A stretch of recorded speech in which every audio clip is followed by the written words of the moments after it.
Hi friends, welcome to our channel. ఈరోజు మనం 2004 సంవత్సరంలో మలయాళంలో రిలీజ్ అయినటువంటి సేతురామన్ అయ్యర్ సిబిఐ మూవీ స్టోరీని డిస్కస్ చేద్దాం. ఈ మూవీ సిబిఐ మూవీ సిరీస్ లో 3వ మూవీగా రిలీజ్ అయ్యింది. మనం ఈ మూవీతో సిబిఐ మూవీ సిరీస్ లో ఉన్న అన్ని మూవీస్ ని కూడా ఎక్స్ప్లెయిన్ చేయడం జరిగింది. ఆ ఎక్స్ప్లెనేషన్ లింక్స్ ని ఈ వీడియో డిస్క్రిప్షన్ లో మరియు కామెంట్స్ లో ఇస్తాను, చూసేయండి. Now let's start our video.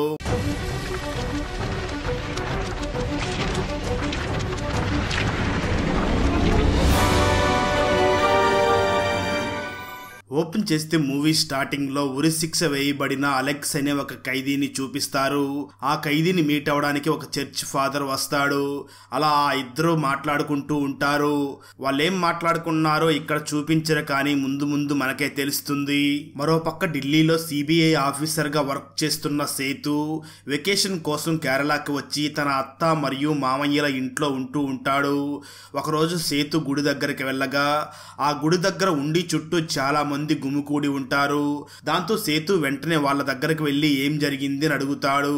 దాంతో అక్కడ ఉన్న వాళ్ళందరూ కూడా సేతును చూసి, సార్ మేమే మీ దగ్గరికి వద్దామనుకుంటున్నాం, ఇక్కడ ఉండిలో మేము వేసిన నోట్స్ అన్నీ కూడా మాయమయ్యాయి, కేవలం నాణ్యాలు మాత్రమే ఉన్నాయి అని చెప్తారు. ఆ మాటలు విన్న సేతు వెంటనే ఒక చీపురు పుల్ల తీసుకుని దానికి గమ్ము రాసి ఆ ఉండి లోపలికి పెట్టడంతో ఆ నోట్స్ అన్నీ కూడా ఆ చీపురు పుల్లకి అంటుకుంటాయి. దాంతో సేతు వెంటనే అక్కడ ఉన్న వాళ్ళందరినీ చూసి, ఈ విధంగానే దొంగలు ఆ నోటుల్ని దొంగతనం చేశారు, మీరు ముందు ఆ ఉండికి ఉన్న రంధ్రాన్ని చిన్న చెయ్యండి, లేదా దాన్ని పైన కాకుండా పక్కన పెడితే అప్పుడు ఇంత ఈజీగా ఆ డబ్బుల్ని దొంగతనం చేయడం కుదరదు అని చెప్తాడు. ఆ వెంటనే సేతు ఇంటికి రాగా సిబిఐలో వర్క్ చేస్తున్న చాకో అనే ఆఫీసర్ వచ్చి సేతుని కలిసి తనతో మాట్లాడుతూ ఉంటాడు. సరిగ్గా అదే సమయంలో మొదట్లో జైల్లో అలెక్స్ అనే ఖైదీని కలిసి మాట్లాడిన ఆ చర్చ్ ఫాదర్ కూడా సేతు ఇంటికి వచ్చి సేతును చూసి, నేను ఇప్పుడే అలెక్స్ తో మాట్లాడి వస్తున్నాను, అలెక్స్ ఒక 2 ఇళ్లల్లో దొంగతనం చేసి అక్కడ ఒక 7 మందిని చంపాడు, ఇప్పుడు తనకి త్వరలోనే ఉరి శిక్ష కూడా వేయబోతున్నారు, తను ఎప్పుడు చనిపోతానా అని కాలాన్ని లెక్క పెట్టుకుంటూ ఉన్నాడు, కానీ చివరగా మీతో ఏదో మాట్లాడాలి అని అంటున్నాడు అని చెప్తాడు ఆ చర్చ్ ఫాదర్. ఆ మాటలు విన్న సేతు వెంటనే చర్చ్ ఫాదర్ ని చూసి, నేనే సమయం చూసుకుని వెళ్లి ఆ అలెక్స్ ని కలిసి వస్తాను అని చెప్తాడు. చర్చ్ ఫాదర్ వెళ్లిపోయిన తర్వాత సేతు మరియు చాకో ఆ అలెక్స్ కేసు గురించి మాట్లాడుతూ ఉంటారు. చాకో సేతును చూసి, పోలీసులు ఆల్రెడీ ఈ కేసు గురించి ఎంక్వైరీ చేశారు, ఈ అలెక్స్ అనే వ్యక్తి 2 ఇళ్లలో దొంగతనం చేసి 7గురిని హత్య చేశాడు, కానీ ఎలాంటి ఎవిడెన్స్ పోలీసులకు దొరకపోయేసరికి అప్పుడు ఈ కేసు మా సిబిఐ దగ్గరికి వచ్చింది అని చెప్తాడు. స్టోరీ గతానికి వెళ్తుంది. ఈ చాకో మరియు తన పై అధికారి కలిసి ఈ అలెక్స్ కేసుని ఎంక్వైరీ చేయడం మొదలు పెడతారు. అలెక్స్ ఒక సాధారణమైన వ్యక్తి కాదు, బాగా చదువుకున్న వ్యక్తి, బిఏ ఎంఏ కూడా కంప్లీట్ చేసి ఉంటాడు. చాకో మరియు తన పై అధికారి కలిసి అలెక్స్ దగ్గరికి వెళ్లి ఈ కేసు గురించి అడగ్గా అలెక్స్ చాలా రూడ్ గా బిహేవ్ చేస్తాడు. దాంతో చాకో మరియు తన పై అధికారి అలెక్స్ కి స్క్రీన్ మీద కొన్ని ఫొటోస్ ని చూపిస్తూ, నువ్వు మొదట ఇరణియల్ అనే గ్రామానికి వెళ్లి అక్కడ ఒక కోటీశ్వరుడి ఇంట్లోకి వెళ్లి ఆ ఇంట్లో ఉన్న 5 వ్యక్తుల్ని కొట్టి చంపి డబ్బు మొత్తం దొంగతనం చేసి అక్కడి నుంచి బయలుదేరి 20 నుంచి 25 కిలోమీటర్ల దూరంలో ఉన్న నాదమంగళం అనే మరొక గ్రామానికి వెళ్ళావు, అక్కడ ఇంకొక పెద్ద కోటీశ్వరుడు ఇంట్లోకి దూరావు, ఆ ఇంట్లో కూడా దొంగతనం చేసావు, ఆ ఇంట్లో కేవలం 2 వ్యక్తులు మాత్రమే నివసించే వాళ్ళు, ఆ ఇంట్లో ఉన్న మామ కోడళ్ళని కూడా నువ్వు చంపేశావు, ఆ ఇంట్లో ఉండే మామ వడ్డీ వ్యాపారం చేస్తూ ఉండేవాడు, నువ్వు ఆ 2 కొట్టి చంపి వాళ్ళ దగ్గర ఉన్న డబ్బు కూడా దొంగతనం చేసి అక్కడి నుంచి పారిపోయావు, నువ్వు అలా వెళుతూ ఉండగా ఆ గ్రామంలోని కొంతమంది నిన్ను చూశారు, ఇదే కదా జరిగింది అని చాకో మరియు తన పై అధికారి కలిసి అలెక్స్ అడగ్గా అలెక్స్ మాత్రం నేనెవరిని చంపలేదు అని అంటాడు. ఆ మాటలు విన్న చాకో, నిజం ఒప్పుకో, నిజం చెప్తే నీకు శిక్ష తక్కువ పడుతుంది అని అంటాడు. అయినా కానీ అలెక్స్ మాత్రం నేను ఏ హత్య చేయలేదు అని అంటాడు. దాంతో చాకో మరియు తన పై అధికారి నిజం ఏమిటో మేమే రాబడతాము అని చెప్పి అక్కడి నుంచి వెంటనే ఆ ఇరణియల్ అనే గ్రామానికి బయలుదేరి వెళ్తారు. ఆ గ్రామంలో అలెక్స్ చంపిన ఆ 5 డెడ్ బాడీస్ ని ఎంక్వైరీ చేసిన పోలీసులు వచ్చి ఈ సిబిఐ వాళ్ళని కలిసి వాళ్ళకి పూర్తి పూర్తిగా ఎక్స్ప్లెయిన్ చేస్తారు. అలా ఇక్కడి నుంచి అలెక్స్ నాదమంగళానికి వెళ్ళాడు అని చెప్తారు. అలా సిబిఐ వాళ్ళు ఆ ఇంట్లో నుంచి మాట్లాడుకుంటూ బయటకు వస్తూ ఉండగా బయట పౌరం ఉన్నాని అనే ఒక పేరుతో కొంతమంది గుంపులుగా నిల్చుని ఉంటారు. సిబిఐ వాళ్ళు మరియు పోలీసులు బయలుదేరి ఆ నాదమంగళం వెళ్ళడానికి డిసైడ్ అవుతారు. ఆ నాదమంగళం వెళ్ళడానికి 2 దారులు ఉంటాయి. ఒకటి వాటర్ వే, చిన్న పడవ మీద వెళితే 10 నిమిషాల్లో నాదమంగళానికి రీచ్ అవ్వచ్చు.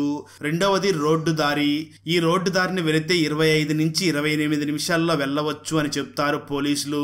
ఆ మాటలు విన్న చాకో ఈ అలెక్స్ ఈ రోడ్డు మార్గం ద్వారానే వెళ్లి ఉంటాడు. ఎందుకంటే 9 గంటలకి ఇరణ్యల్ నుంచి బయలుదేరాడు, నాదమంగళం 11 గంటలకు రీచ్ అయ్యాడు అని చెప్పగానే సిబిఐ వాళ్ళు కూడా ఆ రోడ్డు సైడే ఎంక్వైరీ చేస్తూ ఆ నాదమంగళానికి వెళ్తారు. ఆ నాదమంగళంలో ఇంటి దగ్గర చాలా మంది గుంపులుగా ఉంటారు. ఆ గుంపులకి లీడర్ టైలర్ మనీ.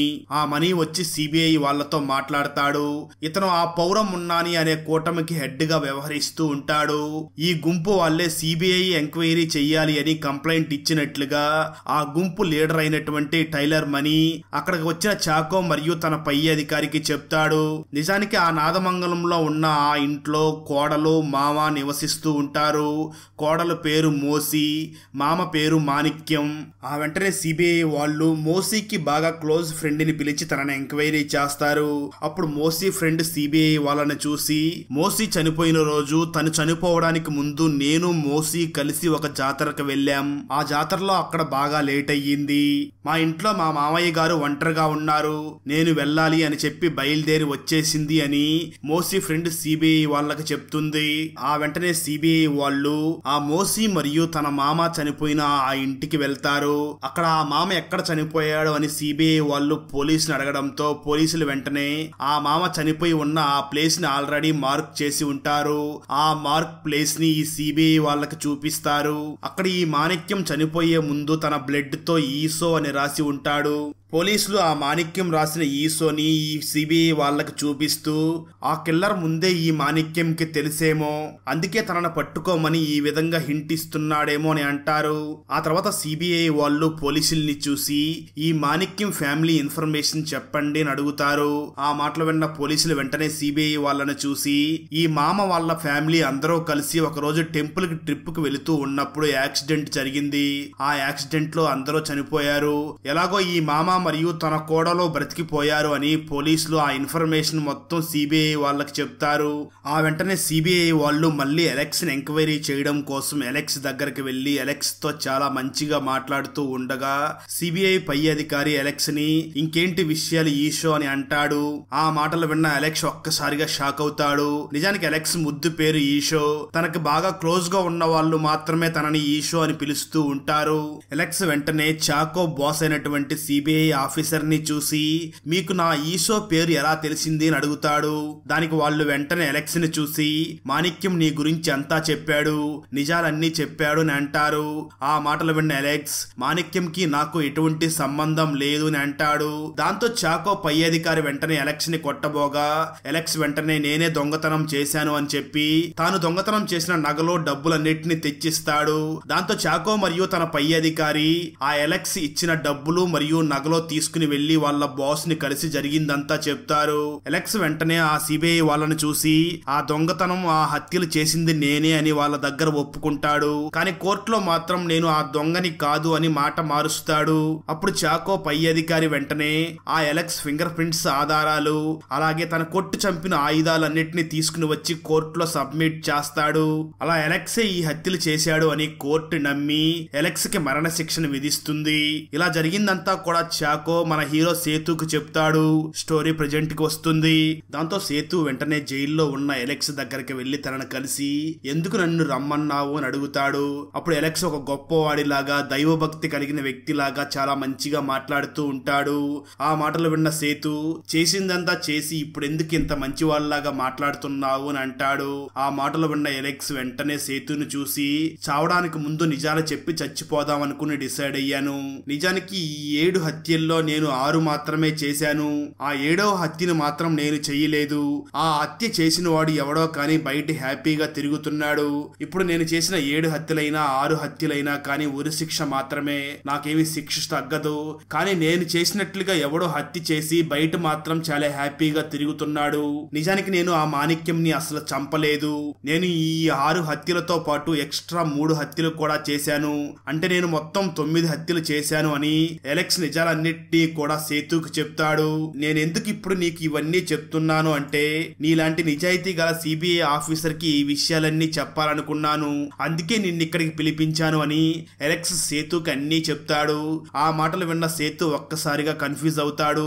మరోపక్క అలెక్స్ కేసుని డీల్ చేసిన పోలీస్ గ్యాంగ్ ఒక బార్ లో కూర్చొని మందు తాగుతూ సేతు త్వరలో ఆ అలెక్స్ కేసుని మళ్ళీ ఎంక్వైరీ చేయబోతున్నాడు అని మాట్లాడుతూ ఉంటారు. అక్కడికి పక్కనే ఉన్న సత్యదాస్ అనే ఒక పోలీస్ ఆఫీసర్ అది మొత్తం కూడా వింటూ ఉంటాడు. నిజానికి ఈ సత్యదాస్ సిబిఐ పార్ట్ 2 మూవీలో మన హీరో సేతుకి అసలు సహకరించి ఉండడు. ఆ వెంటనే సత్యదాస్ పక్కనే ఉన్న టెలిఫోన్ బూత్ కి వెళ్లి అక్కడి నుంచి సేతుకి కాల్ చేసి నేను ఒక రిపోర్టర్ని మాట్లాడుతున్నాను, మీరు అలెక్స్ కేసుని మళ్ళీ డీల్ చేయడం కోసమే కేరళకి వచ్చారని నాకు తెలుసు అని అంటాడు. ఆ మాటలు విన్న సేతు మీరెవరు, మీరు ఏ ప్రెస్ నుంచి మాట్లాడుతున్నారని అడుగుతాడు. దానికి సత్యదాస్ తడబడుతూ తను ఏదో ఒక తప్పుడు పేరు చెప్తాడు. ఆ మాటలు విన్న సేతుకి ఆ సత్యదాస్ మీద డౌట్ వచ్చి నువ్వు నిజమైన రిపోర్టర్వి కాదు, నువ్వు నిజంగా రిపోర్టర్వే అయితే ముందు నిన్ను నువ్వు ఇంట్రడ్యూస్ చేసుకునేటప్పుడు నీ మీడియా సంస్థ పేరుని ముందు చెప్పేవాడివి అంటాడు. ఆ మాటలు విన్న సత్యదాస్ భయపడిపోయి వెంటనే కాల్ కట్ చేస్తాడు. ఆ వెంటనే సేతు వెళ్లి సిబిఐ హెడ్ ఆఫీసర్ ని కలిసి తనకి అలెక్స్ గురించి పూర్తిగా వివరిస్తాడు. ఆ మాటలు విన్న సేతు బాస్ సేతును చూసి ఈ అలెక్స్ కేసును ఆల్రెడీ మన సిబిఐ వాళ్లే ఎంక్వైరీ చేశారు, మళ్ళీ నువ్వు ఇందులో ఏం చేస్తావు అని అడుగుతాడు. దానికి సేతు వెంటనే తన బాస్ ని చూసి సార్ ఈ కేసులో అలెక్స్ తో పాటు మరొక హంతకుడు కూడా ఉన్నాడు, అతను హత్య చేసి బయట చాలా ఫ్రీగా తిరుగుతున్నాడు, మనం ఖచ్చితంగా తనని పట్టుకోవాలి అని అంటాడు. ఆ మాటలు విన్న సేతు బాస్ వెంటనే సేతును చూసి సరే అయితే నువ్వు ఈ అలెక్స్ కేసుని మళ్ళీ రీఇన్వెస్టిగేషన్ చెయ్యి అని పర్మిషన్ ఇస్తాడు. అదే విధంగా సేతుకి హెల్ప్ చేయడానికి మరొక సిబిఐ ఆఫీసర్ ని కూడా పంపిస్తాడు. ఆ సిబిఐ ఆఫీసర్ పేరు గణేష్. దాంతో గణేష్, చాకో మరియు సేతు ముగ్గురు కలిసి ఇరానియల్ గ్రామానికి వెళ్లి ఆ ఇంటికి వెళ్తారు. ఆ 5 వ్యక్తులు చనిపోయిన తర్వాత ఆ ఇంట్లో ఇంకెవరో స్టే చేయలేదు అని తెలిసాక అక్కడ ఎటువంటి ఎంక్వైరీ చేయకుండానే నాదా మంగళం అనే గ్రామానికి వెళ్తారు. వెంటనే సేతు గణేష్ ని చూసి ఈ ఇరానియల్ నుంచి నాద మంగళానికి ఎంత టైం పడుతుంది, ఎంత డిస్టెన్స్ ఉందో నోట్ చేయమని చెప్తాడు సేతు. ఫైనల్ గా వాళ్ళు నాదా మంగళానికి రీచ్ అవుతారు. వాళ్ళు ఆ ఇంటి దగ్గరికి వెళ్ళగా ఆ ఇంట్లో ఒక బామ్మ స్టే చేస్తూ ఉంటుంది. ముందు చనిపోయిన ఆ 2 గురించి తనకి ఎటువంటి డీటెయిల్స్ తెలియవు అని ఆ బామ్మ సేతుకు చెప్తుంది. ఆ వెంటనే గణేష్ సేతును చూసి సార్ ఆ ఇరానియల్ గ్రామం నుంచి ఈ నాదమంగళం గ్రామానికి 28 కిలోమీటర్లు ఉంది, ఇక్కడికి రావడానికి 38 నిమిషాలు పడుతుంది అని చెప్తాడు.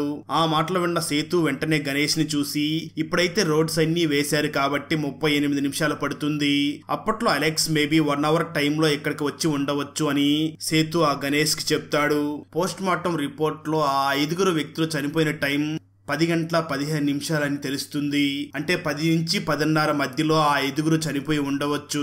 దాని తర్వాత అలెక్స్ ఆ నాదమంగళంకి వెళ్ళాడు. మేబీ అతను 10:30కి ఇక్కడ స్టార్ట్ అయి ఉంటే నాదమంగళం రీచ్ అవడానికి 11:30 అయ్యి ఉండవచ్చు. తర్వాత ఈ 2 ఇక్కడ మర్డర్ చేయబడ్డారు. అండ్ మోసీ చనిపోయిన పోస్ట్ మార్టం రిపోర్ట్ లో 11 గంటల నుంచి 11:30 మధ్యలో చనిపోయినట్లుగా చూపిస్తుంది. అదే మాణిక్యం పోస్ట్ మార్టం రిపోర్ట్ లో మాత్రం మాణిక్యం 10 గంటల నుంచి 10:30 గంటల మధ్యలో చనిపోయినట్లుగా తెలుస్తుంది. అసలు దీనికి కారణం ఏమిటి అని సేతు చాకోని అడుగుతాడు. ఆ మాటలు విన్న చాకో వెంటనే సేతును చూసి మేము ఈ పోస్ట్ మార్టం చేసిన డాక్టర్ ని సేమ్ ఇదే క్వశ్చన్ అడిగాం, తను మాత్రం ఏదో టెక్నికల్ ఇష్యూ వల్ల ఇలా జరిగింది, ఇప్పుడు మళ్ళీ సరిచేశాను అని చెప్పి ఒక ఎక్స్ప్లనేషన్ లెటర్ కూడా ఇచ్చింది అని చాకో సేతుకు చెప్తాడు. ఆ మాటలు విన్న సేతు ఇక్కడ ఏదో తప్పు జరుగుతుంది అని వెంటనే ఆ పోస్ట్ మార్టం చేసిన డాక్టర్ ని డైరెక్ట్ గా కలిసి మాట్లాడడం కోసం తన ఇంటికి వెళ్తాడు. సేతు వెంటనే వెంటనే ఆ డాక్టర్ ని చూసి పోస్ట్ మార్టం రిపోర్ట్ లో టెక్నికల్ ఎర్రర్ ఎలా జరిగింది అని అడుగుతాడు. ఆ మాటలు విన్న పోస్ట్ మార్టం చేసిన డాక్టర్ వెంటనే సేతును చూసి అప్పుడు ఏదో టెక్నికల్ గా ఎర్రర్ జరిగింది, దానికి ఎక్స్ప్లెనేషన్ ఇస్తూ ఒక లెటర్ కూడా రాసిచ్చాను, అయినా ఈ కేసు క్లోజ్ అయిపోయింది కదా, మళ్ళీ ఈ కేసు గురించి ఎందుకు ఎంక్వైరీ చేస్తున్నారు అని అడుగుతుంది. ఆ మాటలు విన్న సేతు వెంటనే డాక్టర్ ని చూసి కొత్తగా సిబిఐలో కొంతమంది పిల్లలు జాయిన్ అయ్యారు, వాళ్ళకి ఈ కేసు గురించి డిస్కషన్ చేసేటప్పుడు వాళ్ళకి కొన్ని డౌట్స్ వచ్చాయి, అందుకే మేము ఆ డౌట్స్ గురించి క్లారిఫై చేసుకోవడం కోసమే ఇక్కడికి వచ్చాము అని చెప్పి సేతు వెంటనే ఆ పోస్ట్ మార్టం చేసిన డాక్టర్ ని చూసి మీకు ఈ హత్య చేయబడిన ఈ రెండు ఫ్యామిలీస్ కి మధ్య ఏమైనా సంబంధం ఉందా అని క్వశ్చన్ చేస్తాడు. ఆ మాటలో విన్న ఆ డాక్టర్ వెంటనే సేతును చూసి ఇక్కడ చనిపోయిన 7 మందికి నేనే పోస్ట్ మార్టం చేశాను కానీ వాళ్ళకి మాకు ఎటువంటి సంబంధం లేదు అని చెప్తుంది. దాంతో సేతు సరే అని చెప్పి అక్కడి నుంచి బయలుదేరి బయటికి వస్తాడు. ఆ సమయంలో చాకో సేతును చూసి నాకెందుకో ఆ డాక్టర్ నిజమే చెప్తుంది అని అనిపిస్తుంది అని అంటాడు. ఆ సమయంలో హీరో తన పాకెట్ లో చెక్ చేసుకోగా తన డైరీ కనిపించదు. వెంటనే మళ్ళీ డాక్టర్ ఇంటి లోపలికి పరిగెత్తుకుంటూ వెళ్తాడు. ఆ సమయంలో డాక్టర్ ఎవరికో ఫోన్ చేసి నేను ఎలాగో అలా మేనేజ్ చేశాను అని చెప్తూ ఉంటుంది. అది మొత్తం కూడా సేతు వినేస్తాడు. అదే సమయంలో ఆ డాక్టర్ సేతును చూసి ఏమీ తెలియనిలాగా నటిస్తూ ఏంటి మళ్ళీ మీరు లోపలికి వచ్చారని అడుగుతుంది. దాంతో సేతు ఆ డాక్టర్ ని చూసి నా డైరీ ఇక్కడ మర్చిపోయాను అని చెప్పి దాన్ని తీసుకుని వెళ్ళడం కోసమే వచ్చాను అని దాన్ని తీసుకుని అక్కడి నుంచి బయటికి వెళ్తాడు. అప్పుడే సేతుకి ఈ డాక్టర్ ఏదో తప్పు చేస్తుంది అని అర్థమవుతుంది. అయినా కానీ సేతు తన టీంతో అక్కడి నుంచి బయలుదేరి వెళ్లిపోతాడు. ఎందుకంటే సమయం వచ్చినప్పుడు ఆ డాక్టర్ ని ఎంక్వైరీ చేస్తే నిజాలన్నీ అవే బయటికి వస్తాయి అని అనుకుంటాడు.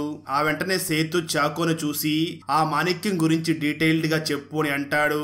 చాకో వెంటనే సేతును చూసి ఆ చనిపోయిన మాణిక్యం వడ్డీ వ్యాపారం చేస్తూ ఉండేవాడు, తనకి డబ్బులు ఇచ్చే సమయంలో చాలా మందితో శత్రుత్వం ఉండి ఉంటుంది అని అంటాడు. సేతు వెంటనే చాకోను చూసి అసలు మాణిక్యం చనిపోయాడు అని మొట్టమొదటిసారిగా చూసి చెప్పింది ఎవరు అని అడుగుతాడు. దాంతో చాకో ఆ మాణిక్యం ఇంట్లో 23 సంవత్సరాల నుంచి ఒక పని మనిషి పని చేస్తున్నాడు, అతని పేరు అడివొడి, ఆ అడివొడే మొదటిసారిగా ఆ చాణక్యం డెడ్ బాడీని చూసి ఇన్ఫార్మ్ చేశాడు అని అంటాడు. అతనే మొదటిసారిగా మాణిక్యం చనిపోవడం చూశాడు అని చెప్తాడు. దాంతో సేతు మాణిక్యం మరియు గణేష్ కలిసి ఆ మాణిక్యం ఇంట్లో 23 సంవత్సరాల నుంచి పనిచేస్తున్న అడివొడి దగ్గరికి వెళ్తారు. అప్పుడు ఆ అడివొడి సేతు అండ్ టీమ్ ను చూసి వాళ్ళకి మాణిక్యం గురించి అన్ని నిజాలు చెప్తాడు. సార్, మాణిక్యంకి చాలా మంది శత్రువులు ఉన్నారు, అంతేకాకుండా ఇతనికి 2 పార్ట్నర్స్ కూడా ఉన్నారు, మేబీ ఆ పార్ట్నర్స్ కూడా ఈ మాణిక్యం ని చంపి ఉండవచ్చు అని అడివొడి చెప్పగానే చాకో షాక్ అయ్యి మేము ఎంక్వైరీ చేసినప్పుడు ఈ పార్ట్నర్స్ గురించి చెప్పలేదు, అందుకే ఇంకా ఆ ఎలెక్సే వీళ్ళని చంపేసి ఉంటాడు అని కేసుని కన్ఫర్మ్ చేసుకుని క్లోజ్ చేశామని అంటాడు చాకో. అప్పుడు అడివొడి నిజానికి నిజం చెప్పకుండా సత్యదాస్ అనే వ్యక్తి ఇంటికి వచ్చి బెదిరించి కొట్టి వెళ్ళాడు, ఆ భయంతో పార్ట్నర్స్ గురించి మీకు చెప్పలేదు, ఇప్పుడు మీ మీద నాకు నమ్మకం వచ్చింది, సో నిజం మీకు చెప్తున్నాను అని అంటాడు అడివొడి. అప్పుడు సేతుకి సత్యదాస్ మీద డౌట్ వచ్చి అవసరం లేని విషయాల్లో ఇతను ఎందుకు ఇన్వాల్వ్ అవుతున్నాడు అని అనుకుంటాడు. ఆ వెంటనే సేతు చాకోని చూసి మీరు ఆ మాణిక్యం పార్ట్నర్స్ ని ఎంక్వైరీ చేయలేదా అని అంటాడు. చాకో వెంటనే సేతును చూసి పార్ట్నర్స్ మాణిక్యం బిజినెస్ ని మెయింటైన్ చేస్తున్న విషయం ఇప్పుడు మాకు ఆ అడివొడి చెప్తేనే తెలుస్తుంది అని అంటాడు. ఆ అడివొడి వెంటనే సేతు అండ్ టీమ్ ను చూసి నేను ఇక్కడ 23 సంవత్సరాల నుంచి పని మనిషిగా పని చేస్తున్నాను, ఇక్కడ ప్రతి విషయం నాకు తెలుసు, ఎందుకంటే ఈ ఇంట్లో ప్రతి పని నేనే చూస్తూ ఉంటాను, ఆ పార్ట్నర్స్ పేరు మీదకి అన్ని ప్రాపర్టీస్ ని కూడా రాశాడు అని చెప్తాడు, అందుకే వీటన్నిటిని చూస్తే ఆ పార్ట్నర్స్ తే మాణిక్యమని చంపే ఛాన్స్ ఉంది అని అంటాడు అడివొడి. ఆ మాటలు విన్న సేతు సరే నువ్వేమి భయపడకుండా ఇంటికి వెళ్ళు అని చెప్తాడు. ఆ రోజు రాత్రి సేతు స్టే చేస్తున్న ఇంటి దగ్గరికి కొంతమంది గుర్తు తెలియని వ్యక్తులు వచ్చి ఇంటి మీదకి రాళ్లు విసిరి ఇంటి అద్దాలన్నింటినీ పగలగొట్టి అక్కడి నుంచి వెళ్లిపోయి ఉంటారు. కొంత సమయం తర్వాత సేతు ఇంటికి వచ్చి చూడగా ఇల్లంతా కూడా రాళ్లతో అద్దాలన్నీ పగిలిపోయి గందరగోళంగా ఉంటాయి. ఆ ఇంట్లో సేతు వాళ్ళ మామ, అత్తయ్య మరియు 2 ఆడపిల్లలు నివసిస్తూ ఉంటారు. సేతు ఆ రాళ్లను చూసి ఏమైంది అని అడుగుతాడు. దాంతో వాళ్ళు ఎవరో కొంతమంది గుర్తు తెలియని వ్యక్తులు వచ్చి ఇళ్ల మీదకి రాళ్లు విసిరారు, అదే సమయంలో కరెంటు కూడా తీసేశారు, మేం భయపడిపోయి వెళ్లి వెళ్లి దాక్కున్నాము అని సేతు మామయ్య, సేతు అత్తయ్య చెప్తారు. ఆ మాటలు విన్న సేతు వాళ్ళని చూసి, సారీ, మీ పీస్ఫుల్ లైఫ్ ని నేను డిస్టర్బ్ చేస్తున్నాను, నేను రేపే ఇక్కడి నుంచి వేరే చోటికి వెళ్ళిపోతాను అని అంటాడు. ఆ మాటలు విన్న సేతు మావయ్య మాత్రం, ఇదేం పర్వాలేదు, మీరు ఇక్కడే స్టే చెయ్యండి అని చెప్తాడు. దాంతో సేతు, రేపే మనం పోలీస్ స్టేషన్ కి వెళ్లి కంప్లైంట్ ఇద్దామని అంటాడు. ఆ తర్వాత రోజు మార్నింగ్ సేతు పోలీస్ స్టేషన్ కి కంప్లైంట్ ఇవ్వడానికి వెళ్తాడు. ఆ స్టేషన్ లోనే సత్యదాస్ ఇన్స్పెక్టర్ గా డ్యూటీ చేస్తూ ఉంటాడు. అయితే సత్యదాస్ మాత్రం సేతు దగ్గర నుంచి కంప్లైంట్ తీసుకోకుండా సేతుని అక్కడ చాలా సేపు వెయిట్ చేపిస్తాడు. ఇదంతా చూసిన చాకోకి చాలా కోపం వచ్చి వెంటనే సత్యదాస్ దగ్గరికి వెళ్లి, మీ నానే ఈ సేతుకు సెల్యూట్ కొట్టేవాడు, అలాంటిది నువ్వేంటి మమ్మల్ని ఇంత వెయిట్ చేపిస్తున్నావంటూ ఆ సత్యదాస్ కాలర్ ని పట్టుకుంటాడు. అది గమనించిన సేతు వెంటనే లోపలికి వెళ్లి ఆ చాకోని కూల్ చేసి అక్కడి నుంచి వెళ్లిపోతారు. ఆ వెంటనే సత్యదాస్ మాణిక్యం పార్ట్నర్స్ అయినటువంటి ఆ ఇద్దరి దగ్గరికి వెళ్లి, సిబిఐ వాళ్ళు మాణిక్యం కేసుని మళ్ళీ ఇన్వెస్టిగేషన్ చేస్తున్నారు అని చెప్తాడు. ఆ మాటలు విన్న పార్ట్నర్స్, మేము ఆ మాణిక్య విషయంలో చేసిన తప్పులు సిబిఐ వాళ్ళకి తెలిస్తే మమ్మల్ని వదిలిపెట్టరు అని అంటారు. దాంతో సత్యదాస్, మీరేమీ భయపడకండి, మిమ్మల్ని నేను జాగ్రత్తగా చూసుకుంటాను అని అంటాడు. ఆ వెంటనే అడివడి మళ్ళీ సేతుని కలవడానికి వచ్చి, సార్, నిన్న మీరు మాణిక్యంకి ఎవరైనా శత్రువులు ఉన్నారా అని అడిగినప్పుడు నేను ఒకరి పేరు చెప్పడం మర్చిపోయాను. మాణిక్యంకి ఇంటి పని మనిషితో రిలేషన్ ఉండేది. ఆ విషయం ఊర్లో అందరికీ తెలిసి గొడవలు జరిగి ఆమెను ఇంటి నుంచి బయటికి పంపించేశారు. తర్వాత కొన్ని రోజులకి ఆమె ప్రెగ్నెంట్ అయ్యింది. తనకు ఒక బాబు కూడా పుట్టాడు. ఆ బాబు పేరు మోని. మోనీకి మరియు మాణిక్యంకి ఎప్పుడూ గొడవలు జరుగుతూనే ఉండేటివి. ఈ మధ్య మోని మరియు మాణిక్యం ఒక గుడిలో కలిశారు. అప్పుడు కూడా ఇద్దరి మధ్య గొడవలు జరిగాయి. ఒక రకంగా చూస్తే మోని కూడా మాణిక్యంని చంపే ఛాన్స్ ఉంది అని చెప్తాడు. ఆ మాటలు విన్న సేతు, సరే అయితే నువ్వు ఇక్కడి నుంచి ఇంటికి వెళ్ళు, నేను ఎంక్వైరీ చేస్తాను అని చెప్తాడు. దాంతో అడివడి అక్కడి నుంచి ఇంటికి రోడ్డు మీద నడుచుకుని వెళుతూ ఉంటాడు. సరిగ్గా అదే సమయంలో అక్కడికి సత్యదాసు వచ్చి అడివడిని చూసి, ఏంటి ఇటువైపు నుంచి వస్తున్నావు, ఈసారి మా గురించి ఏం చెప్తున్నావు అని చెప్పి వెంటనే సత్యదాస్ తన కారుతో అడివడిని గుద్దుతూ ఉంటాడు. సరిగ్గా అదే సమయంలో అక్కడికి సేతు వచ్చి, నువ్వు ఇలాంటివేవో చేస్తావని నాకు ముందే తెలుసు, మర్యాదగా నీ కారుని వెనక్కి తీసి తనని వెళ్ళనివ్వు అని వెంటనే సేతు ఆ అడివడికి తన ఫోన్ నెంబర్ నిచ్చి, రేపే స్టేషన్ కి వెళ్లి కంప్లైంట్ ఇవ్వు, అక్కడి నుంచి నా పేరు చెప్పి నాకు ఫోన్ చెయ్యి అని అంటాడు. దాంతో అడివడి అక్కడి నుంచి వెళ్లిపోతాడు. సేతు వెంటనే సత్యదాస్ని కొట్టి, మరోసారి ఇలా చేశావంటే నిన్ను వదలను అని వార్నింగ్ ఇచ్చి వెళ్లిపోతాడు. ఆ వెంటనే సేతు మోనీని ఎంక్వైరీ చేయడం కోసం మోనీ దగ్గరికి వెళ్ళగా మోనీ వెంటనే ఒక బ్లాంక్ చెక్ తీసుకుని వచ్చి సేతుకు చూపించి, ఆ మాణిక్యం చనిపోవడానికి ముందు నా దగ్గరికి వచ్చి ఒక బ్లాంక్ చెక్ ఇచ్చి నీకు ఎంత కావాలో అంత రాసుకోమన్నాడు. కానీ నేను ఆ మాణిక్యం గారిని చూసి, నాకు నాన్నగా మీరు ఏమీ చెయ్యలేదు, నాకు మీ ఆస్తి అవసరం లేదు, మీరు నాకు సరైన ప్రేమను పెంచలేదనే మీతో ఎక్కువగా గొడవ పడేవాణ్ణి అని చెప్పి నేను ఆ మాణిక్యం గారిని నా దగ్గర నుంచి పంపించేశాను అని చెప్తాడు. నిజానికి మోనీ మాణిక్యం వాళ్ళ అమ్మని మోసం చేశాడు అని కోపం మీదే ఉంటాడు, కానీ మాణిక్యం ఆస్తిని తీసుకోవాలి అని ఆలోచించి ఉండడు. ఇదంతా విన్న తర్వాత కూడా సేతు మోనీని అనుమానిస్తూనే ఉంటాడు. ఆ వెంటనే సేతు ఆ టైలర్ మనీని మీట్ అవ్వడానికి వెళ్తాడు. నిజానికి ఆ టైలర్ మనీనే మాణిక్యం కేసుని సిబిఐ వాళ్ళు ఎంక్వైరీ చెయ్యాలి అని గోల్ చేసి ఉంటాడు. మనీ కూడా సేతును చూసి, నాకు ఆ ఇద్దరు పార్ట్నర్స్ మీదనే డౌట్ గా ఉంది అని చెప్తాడు.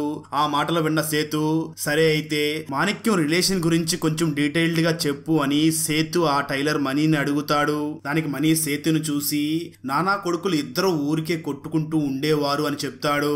ఆ మాటలు విన్న సేతు వెంటనే మనీని చూసి, నీకు మాణిక్యంకి అంత క్లోజ్ రిలేషన్షిప్ ఎలా ఏర్పడింది అని అడుగుతాడు. దానికి మనీ వెంటనే సేతును చూసి, ఒకప్పుడు ఏమీ లేని నాకు వడ్డీ లేకుండా డబ్బులు ఇచ్చి సహాయం చేసిన మంచి వ్యక్తి మాణిక్యం, అంతేకాకుండా వాళ్ళ ఇంట్లో వాళ్ళందరికీ కూడా నేనే బట్టలు కుట్టేవాడిని, అలా మా మధ్య మంచి రిలేషన్షిప్ ఏర్పడింది.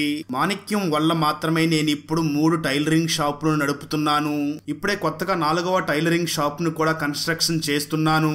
అలాంటి మంచి వ్యక్తి సడన్ గా చనిపోయేసరికి నాకు చాలా బాధ అనిపించింది, అందుకే దాని మీద సిబిఐ ఎంక్వైరీ జరగాలి అని నేను అన్నాను అని అంటాడు. ఆ మాటలు విన్న సేతు వెంటనే మనీని చూసి, ఇంతకీ నీకు ఆ డాక్టర్ లక్ష్మి గురించి తెలుసా అని అడుగుతాడు.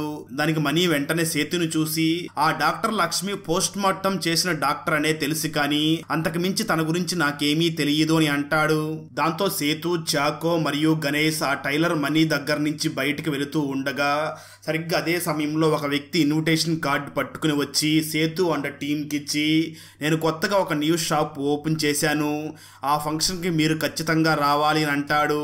దాంతో సేతు అండ్ టీం కూడా మేము ఖచ్చితంగా రావడానికి ట్రై చేస్తామని చెప్తారు. అప్పుడు సేతు, చాకో మరియు గణేష్ అందరూ కూడా ఆ పార్ట్నర్స్ మీదనే డౌట్ పడుతున్నారు అని ఆ మాణిక్యం పార్ట్నర్స్ గురించి ఎంక్వైరీ చేస్తూ ఉంటారు. ఆ పార్ట్నర్స్ గురించి తెలుసుకోవడానికి ఒక వ్యక్తి సహాయం కూడా తీసుకుంటారు. ఆ వ్యక్తి వల్ల సేతుకి రిజిస్టర్ ఆఫీస్ లో ఉన్న ఒక వ్యక్తి మాణిక్యం ప్రాపర్టీస్ అన్నిటినీ కూడా ఈ పార్ట్నర్స్ పేరు మీదకి మార్చుకోవడానికి సహాయం చేశాడు అన్న విషయం తెలుస్తుంది. కానీ సేతుకి ఆ వ్యక్తి చెప్పేదంతా కూడా కరెక్ట్ కాదేమో అని అనిపిస్తూ ఉంటుంది. డైరెక్ట్ గా మాణిక్యం సమాధి దగ్గరికి వెళ్లి అసలు మాణిక్యం పోయాడా లేదా అని తెలుసుకోవడం కోసం అక్కడ సమాధిని తవ్వుతారు. ఆ సమాధి లోపల ఎముకలు మాత్రమే ఉంటుంది. అక్కడ బాగా చెక్ చేసినప్పుడు ఒక చేతికి ఉన్న తంబు ఫింగర్ కనిపించదు. అంటే ఈ పార్ట్నర్స్ మాణిక్యం చనిపోయిన తర్వాత ఆ ఫింగర్ ని కట్ చేసుకుని వెళ్లి ఆ రిజిస్టర్ ఆఫీసర్ సహాయంతో మాణిక్యం ప్రాపర్టీస్ అన్నిటినీ కూడా ఆ ఫింగర్ సహాయంతో ఫింగర్ ప్రింట్ వేయించుకుని వాళ్ళ పేరు మీదకి మార్పించుకున్నట్లుగా ఉన్నారు అని సేతు అండ్ టీం కనిపెడతారు. దాంతో సేతు అండ్ టీం అసలు కిల్లర్ ఎవరో కనిపెట్టాలి అని ఇంకా తీవ్రంగా ఎంక్వైరీ చేస్తూ ఉంటారు. అలాంటి సమయంలోనే చాకో సేతును చూసి మేబీ ఆ రోజు మాణిక్యం కోడల జాతరకు వెళ్లి లేట్ గా ఇంటికి వచ్చినప్పుడు మాణిక్యం తాగిన మత్తులో ఆమెతో తప్పుగా బిహేవ్ చేసి ఉండవచ్చు, సో అందుకే ఆమె వాళ్ళ మామని చంపేసి ఉంటుందేమో. అదే సమయంలో ఆ మర్డర్ చేసిన వ్యక్తి ఇంట్లోకి వెళ్లి ఆ కోడల్ని కూడా చంపేసి మాణిక్యం ప్రాపర్టీ మొత్తాన్ని కూడా తన మీదకి మార్చుకున్నాడేమో, ఈ ఛాన్స్ కూడా ఉండొచ్చు కదా అని అంటాడు.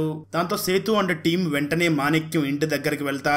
మాణిక్యం ఇంటి దగ్గరికి వెళ్ళగా అక్కడ మోసీ వాళ్ళ అమ్మా నాన్న నివసిస్తూ ఉంటారు. నిజానికి మాణిక్యం చనిపోయిన తర్వాత మోని ఆ ఇంటి దగ్గర ఉండాలి, కానీ అక్కడ మోని ఉండడు. ఆ ఇంట్లో మోసీ వాళ్ళ పేరెంట్స్ నివసిస్తూ ఉంటారు. మోసీ మీకు ఏమైనా చెప్పిందా అని అడుగుతాడు. దానికి మోసీ పేరెంట్స్ మాకు మోసీ ఏమీ చెప్పలేదు అని అంటారు. సేతు వెంటనే వాళ్ళని చూసి మోసీ మరియు మాణిక్యంల రిలేషన్షిప్ ఎలా ఉండేది అని అడుగుతాడు. దానికి వాళ్ళు సేతును చూసి మోసీ ఎప్పుడూ కూడా నానా నానా అంటూ మాణిక్యం ని పిలుస్తూ ఉండేది, వాళ్ళిద్దరి మధ్య మంచి బాండింగ్ ఉండేది అని చెప్తారు. ఆ మాటలు విన్న సేతు వెంటనే మోసీ పేరెంట్స్ ని చూసి మీరు కొంచెం సేపు బయటికి వెళ్ళండి అని చెప్తాడు. ఆ వెంటనే సేతు చాకోను చూసి ఇక్కడ మాణిక్యం చనిపోయినప్పుడు ఏ విధంగా పడి ఉన్నాడో సేమ్ అదే విధంగా పడుకొని క్లియర్ గా ఎక్స్ప్లెయిన్ చేసి చెప్పు అని అంటాడు. దాంతో చాకో మాణిక్యం డెడ్ బాడీ ఏ విధంగా పడిందో సేమ్ అదే విధంగా పడుకొని సేతుకి పూర్తిగా వివరిస్తాడు.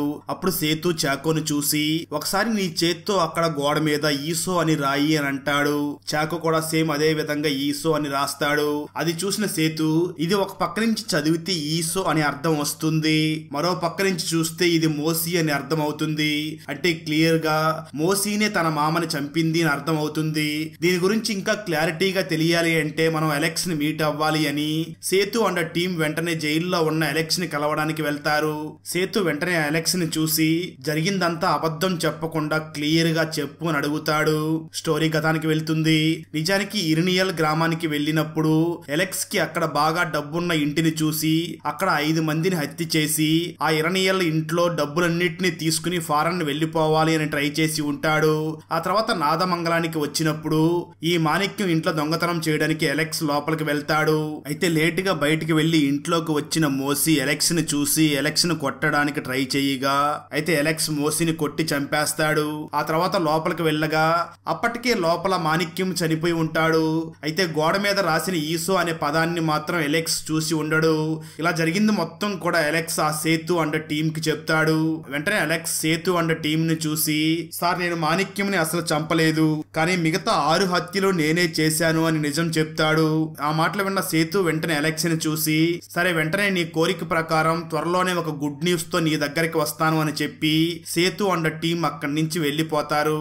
వెంటనే సేతు అండ్ టీం మళ్ళీ మాణిక్యం ఇంటికి వచ్చి కొంతమంది వ్యక్తుల్ని కూడా అక్కడికి తీసుకుని వెళ్లి మాణిక్యం ఇంటి లోపల మట్టి మొత్తాన్ని కూడా తవ్వమని చెప్తాడు.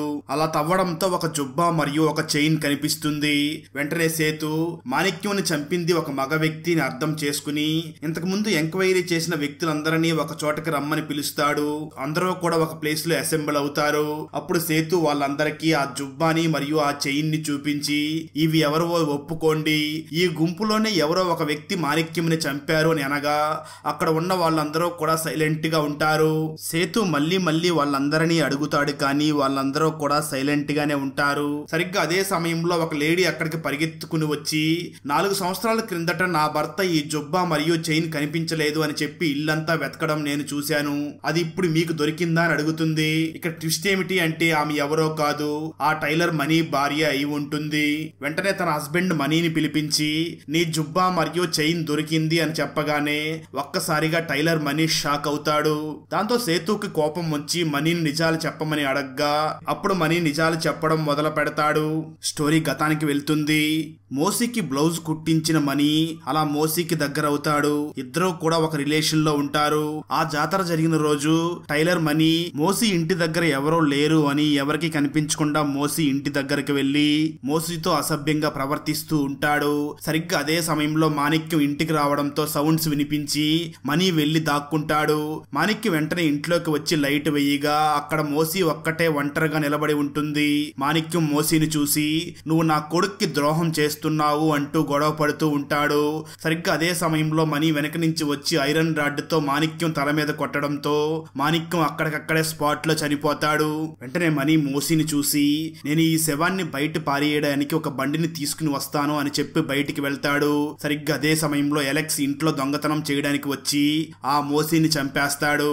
ఆ తర్వాత బండి తీసుకుని వచ్చిన తర్వాత ఇద్దరు చనిపోయి ఉండడం చూసి నాకే సంబంధం లేదు అన్నట్లుగా మోసీ పేరుని గోడ మీద రాసి వెళ్లిపోయి ఉంటాడు.